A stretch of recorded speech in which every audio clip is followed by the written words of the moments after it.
Hello बच्चों, welcome back to Physics in Nature, the channel where you can clear all the concept related to physics। तो बच्चों हमने NCERT के first chapter की जो exercise start कर रखी थी, हम एक एक क्वेश्चन का सॉल्यूशन कर रहे थे। हमने अब तक 2 क्वेश्चन कर चुके थे, हम थर्ड क्वेश्चन देखते हैं। आइए अब तो क्वेश्चन की स्टेटमेंट ये दे रखी है, check that the ratio K E square divided by G M E M P.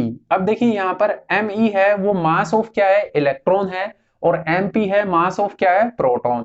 ई है वो चार्ज है बेटा, एलिमेंट्री चार्ज। देखिए ये इलेक्ट्रॉन पर भी उतना ही होता है और किस पर, प्रोटॉन पर भी उतना ही होता है। जी यहां पर क्या है, ग्रेविटेशनल कांस्टेंट है, और के आप सभी को पता है इलेक्ट्रोस्टैटिक्स क्या है, कांस्टेंट है। अब देखिए is a dimensionless, look up A table of physical constant and determine the value of this ratio. ये कहना चाह रहा है कि एक रेशियो दे रखा है आपको बच्चा, और पूछना चाह रहा है कि ये डायमेंशनलेस है, चेक कीजिए। और दूसरा कह रहा है कि मतलब इन जो सभी जो ये टर्म्स दे रखी है हमें, ये जो सभी कांस्टेंट दे रखे हैं, इनकी वैल्यू आप यूज करके टेबल्स के अंदर देख के और इस रेशियो की वैल्यू फाइंड आउट कीजिए। What does the ratio signify, क्या ये रेशियो आपके लिए सिग्निफाई है, कि मतलब आप इस रेशियो से क्या समझते हैं। तो बच्चों स्टार्ट करते हैं अब। तो यहां पर रेशियो हमें दे रखा है के ई स्क्वायर और divided by G mass of electron और मास ऑफ प्रोटॉन। बच्चों सबसे पहले तो ये समझना है आपको कि ये रेशो बना कैसे। तो बच्चों एक हमने इलेक्ट्रॉन ले लिया और एक क्या ले लिया, प्रोटॉन, और उनके बीच की सेपरेशन हमने कितनी मान ली बच्चों, डी मान ली। ये इलेक्ट्रॉन है, इलेक्ट्रॉन का चार्ज भी कितना होता है, e 1.6 multiply 10 raise to power minus 19 coulomb, और प्रोटॉन पर भी चार्ज उतना ही होता है लेकिन साइन में अलग। इलेक्ट्रॉन पर जो चार्ज है वो कैसा है, नेगेटिव है, और प्रोटॉन पर कैसा चार्ज है, पॉजिटिव है। और लेट कर लिया डी इनके बीच की क्या है, सेपरेशन है, और इसका मास हमने मान लिया और इसका भी मास हमने कुछ मान लिया। ठीक है, तो अब देखिए कूलम्ब्स फोर्स का फॉर्मूला अप्लाई किया हमने, तो क्या के Q1 Q2। अब मैं डायरेक्ट ही वैल्यू पुट कर देता हूं यहां पर। Q1 कितना है, E, और Q2 भी कितना है, E। E क्या हो जाएगा, E स्क्वायर, और नीचे क्या है, D स्क्वायर। ये तो था कूलम्ब्स के रिगार्डिंग, मतलब इलेक्ट्रोस्टैटिक्स वाला फोर्स। और दूसरा इनके बीच मास की वजह से भी एक फोर्स लगेगा, और क्या बोलेंगे उसको, ग्रेविटेशनल फोर्स। तो वो कितना लगेगा, आपने 11th क्लास में बहुत अच्छे तरीके से पढ़ा होगा। अरे सर कहाँ आपने 11th क्लास याद दिला दी, हमने 11th क्लास में कुछ नहीं पढ़ा। तो अब पढ़ लीजिए बच्चों, जी M1, M1 मतलब मास ऑफ इलेक्ट्रॉन, और M2 मतलब मास ऑफ प्रोटॉन, भी यही तो दे रखे हैं यहां पर, और डिवाइडेड बाय डी का स्क्वायर, उनके बीच की सेपरेशन। अब Fe को Fg से क्या कर दिया, डिवाइड, यहां से डी स्क्वायर क्या हो गया, कैंसिल, तब ये रेशियो बना है। तो सबसे पहले आपको ये समझ में आ चुका होगा कि ये रेशियो क्या है। ठीक है, तो अब सबसे पहले हमें इसको डायमेंशनलेस प्रूव करना है। डायमेंशनलेस मतलब इसकी कोई यूनिट नहीं है। ठीक है, तो अब इनकी यूनिट पुट कर देते हैं बच्चों।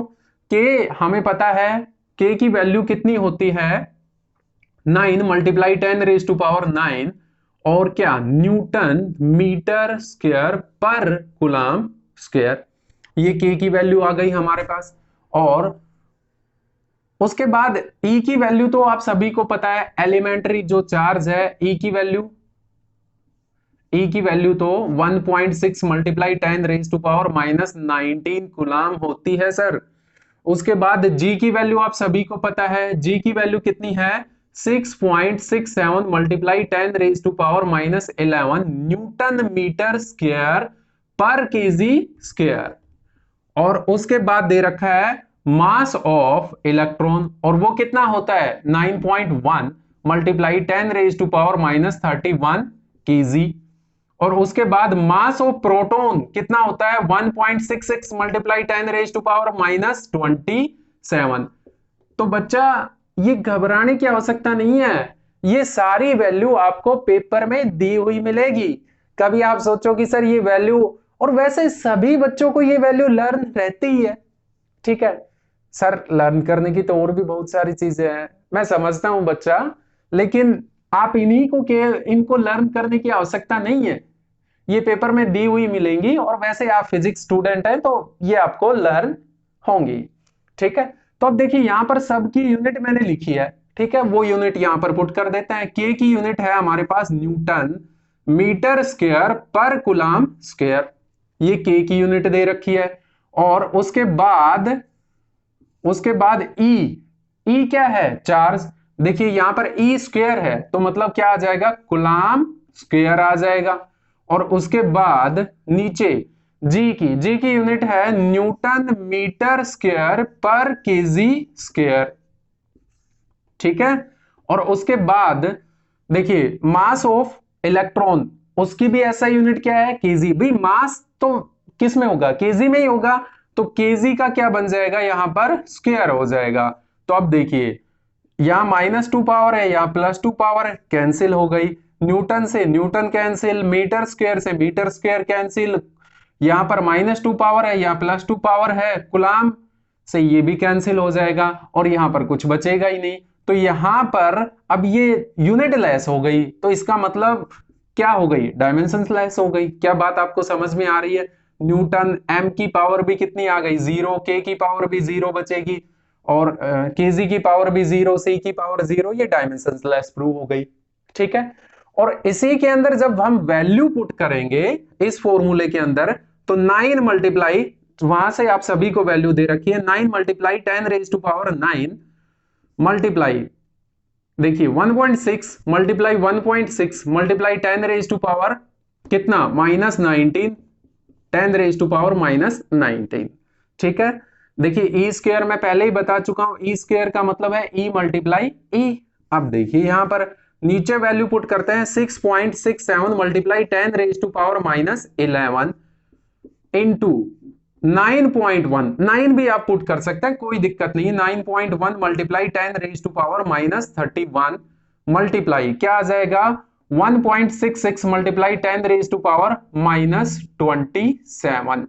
जब आप इसको सोल्व करोगे, और सोल्व हमें कैसे करना है, पावर्स को रफली सोल्व कर लेंगे, और फिर ये जो डिजिट्स है, नंबर दे रखे हैं, इनकी सिंपली मल्टीप्लीकेशन और डिवीजन करनी है।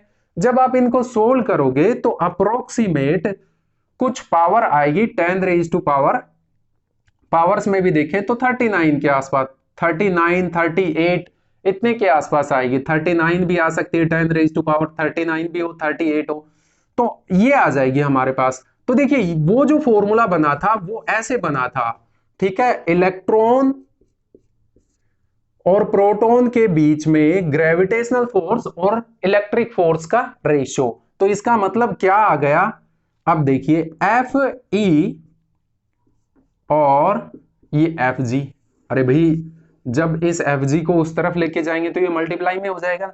तो इसका स्पष्ट ये समझ में आ रहा है, इसका सिग्निफिकेंस ये है कि हमें पता चल रहा है कि इलेक्ट्रिक फोर्स है वो ग्रेविटेशनल फोर्स से कितने टाइम स्ट्रोंगर है, 10⁻38 या 39 जो भी आता है यहां आपको सोल्व करने के बाद, ठीक है।